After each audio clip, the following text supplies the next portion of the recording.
well, this wasn't anything like the movie I thought it was going to be going into it. What were you expecting? A spin-off of Castlevania. Nowhere does it tell me why whenever I go into this castle, there's these flying Medusa heads just going in a perfectly good pattern. It's just going to always remain a mystery to me, no thanks to this movie. It sort of works out that, like, what was it, like a week ago when we watched Jungle Run, and we were making fun of, like, Richard Grieco spent the entirety of his scenes, like, in his own trailer. Yeah. This is like a whole movie of that. It all takes place in a makeshift trailer park full of hookers. Whose idea was that, to run a prostitution operation in the woods, in the middle of, in this like makeshift trailer park? How does that get any business? Dracula came up with the idea, obviously. Don't you remember in Simon's Quest when Belmont gets propositioned by a hooker? He's like too busy. He's like, no, I gotta follow all these other confusing clues. It's a horrible night to have a curse. It had to be a fairly easy shoot. The trailers are right there. When you're done shooting, the director can be like, well, we're done for the day. I'm just going to go inside and like sleep for 12 hours. I'll meet you guys back here in the morning.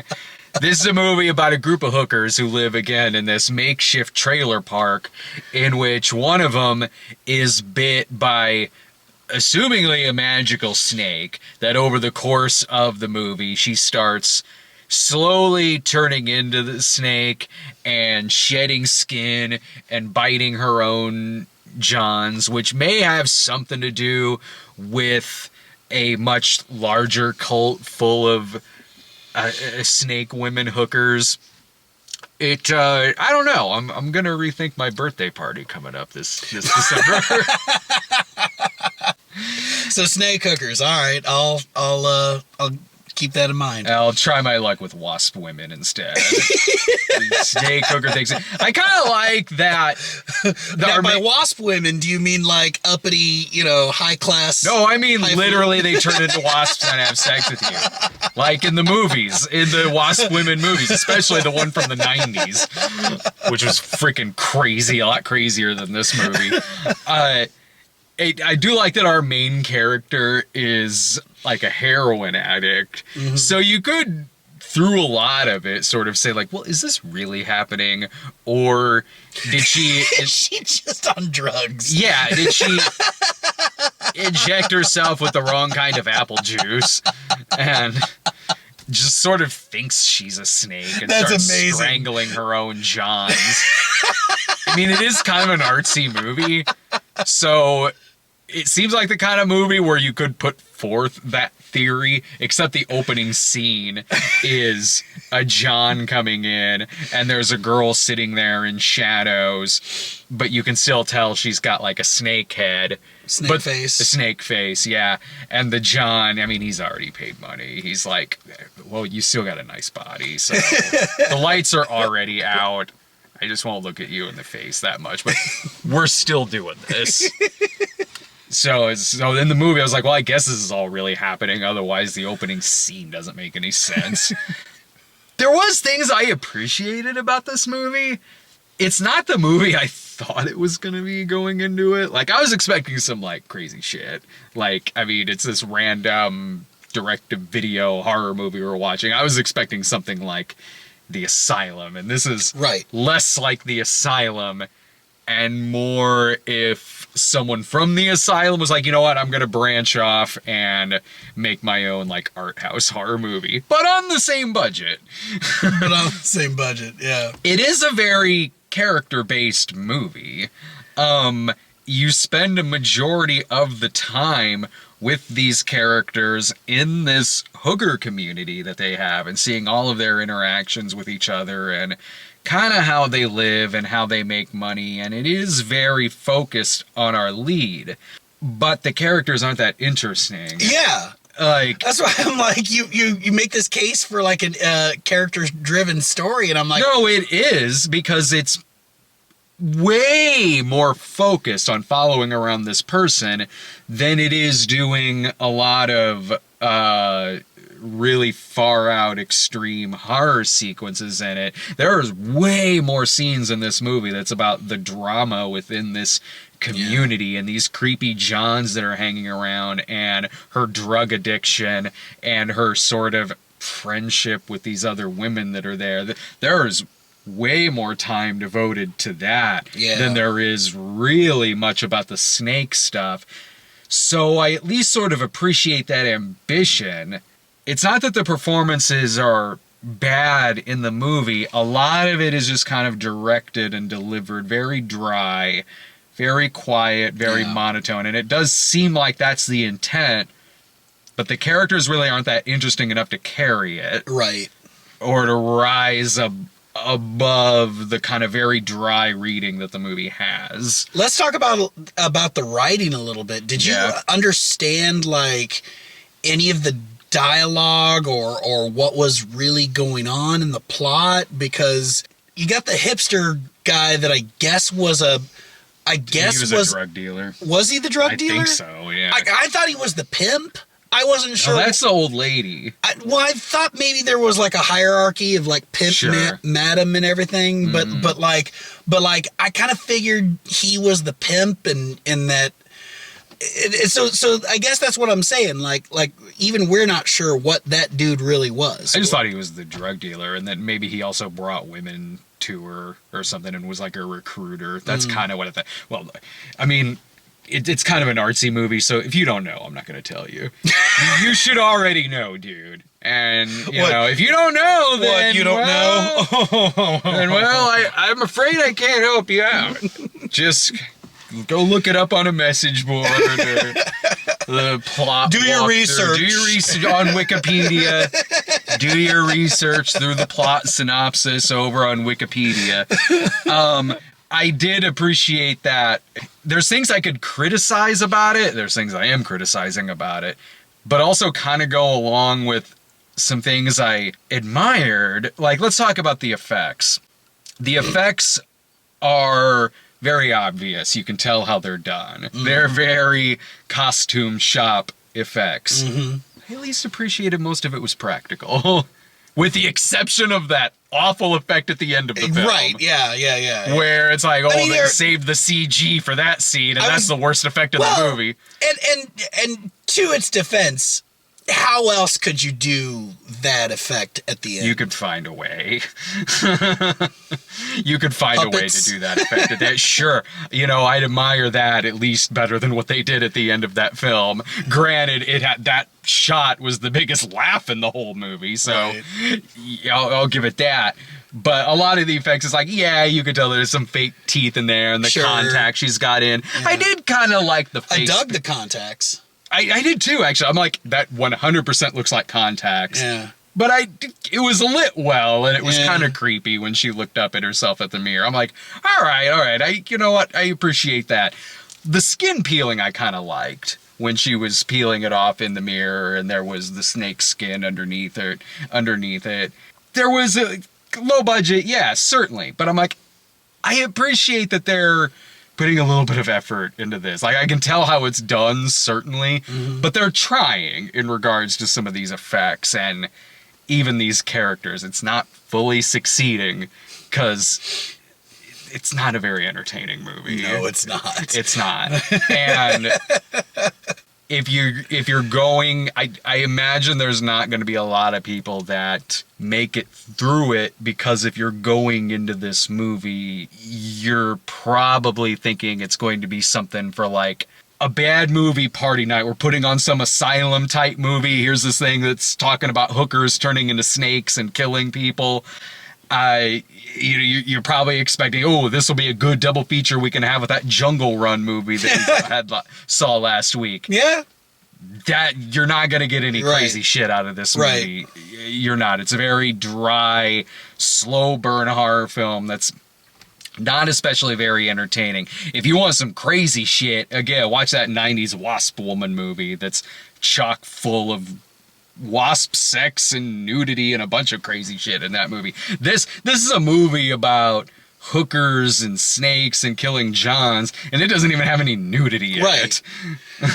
Which, I mean, you can make the case for you don't really need nudity for sexiness, but this wasn't very sexy either. It was just kind of I expect to jerk off when I see some snake fangs and venom, like.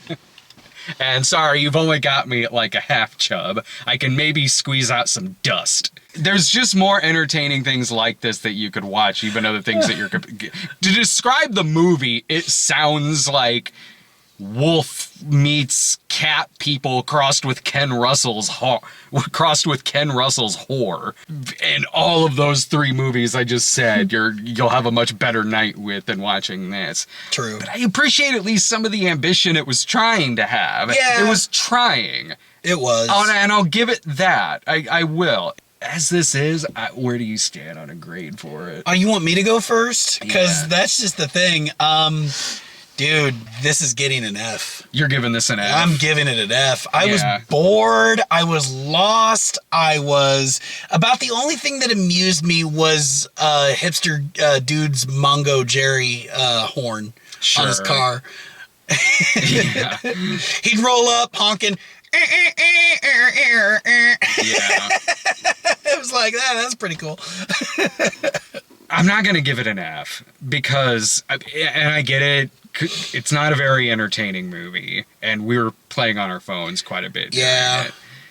But I will credit it for trying to be a much more character-based movie, trying to be this slow burn thriller that is more kind of about its setting and its main character. It feels like they went into it with the best of intent, Right. to tell this story Sure. about this person, and it didn't succeed. But just for effort, I'll give it a C+. But Really? yeah, because I'm like, I can at least respect they tried, and that's it. Like, I could never give this an F, because I at least admire the ambition of it in terms of its going into it. Sure, but with ambition, you still need execution. I'm not saying that it was well executed. Well, no, that's what I'm saying too. It wasn't but at all. No, it wasn't well. It wasn't well executed, but I could see when I was watching it, I could see where this could work. And when I was looking at it, I was focused on the things that could be improved about it, and where this would have come from fairly decent intent. I didn't think it completely fell on its face. It wasn't bad enough for me to say, like, oh, this is an F, this is just awful. But it certainly wasn't entertaining enough for me to recommend it. It was just kind of this flat line of a movie that was trying to be something better than what it was. Right. But this is just one of those cases where I'm like, for effort, I'll bump it up a little bit. But that's a lot. But that's about it. C+ is a lot. Yeah, because again, I can at least respect that it was different than I thought it was going to be going into it. But I'm never going to watch this movie again. Right. I'm never going to think about this movie the next day. It's kind of this weird grading scale I have for this movie. Right, But I still don't think it's an F. I don't. It's too unremarkable for me to give it an Right. F. If I'm giving something an F, I gotta remember it past a day. You give something an F, that movie's gotta stick with you for a long time. At least that's how I look at the grade. I mean, that's just personal. That's just for me. Okay, because I was honestly kind of thinking to myself, like, I guess I just thought bad movies got bad movies, and whenever you say, Well, I'm not saying the movie's good. whenever you say C+, usually that's like the grade that we give for movies that, like, oh yeah, go rent it or something like that, you know? Oh, sure, but that's not saying it's great. Like, if you're talking about entertainment value, this movie would get lower than that. But I'm grading some things. have different ways of grading it than other things. Sure.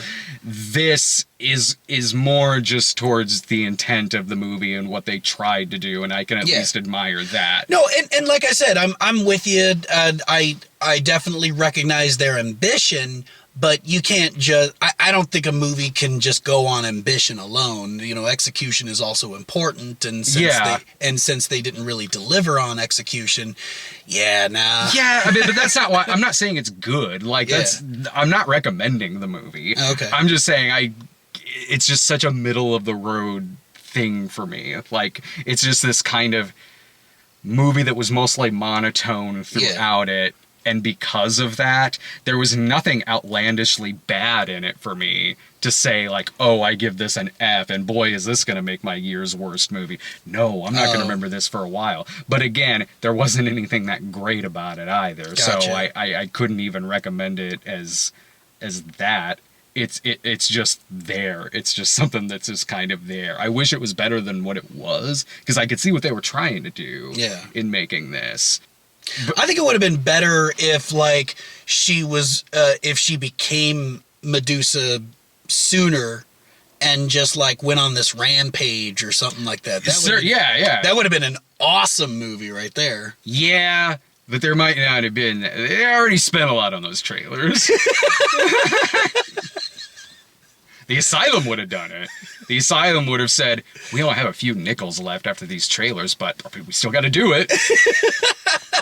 We can get some pre-made special effects and put it in there.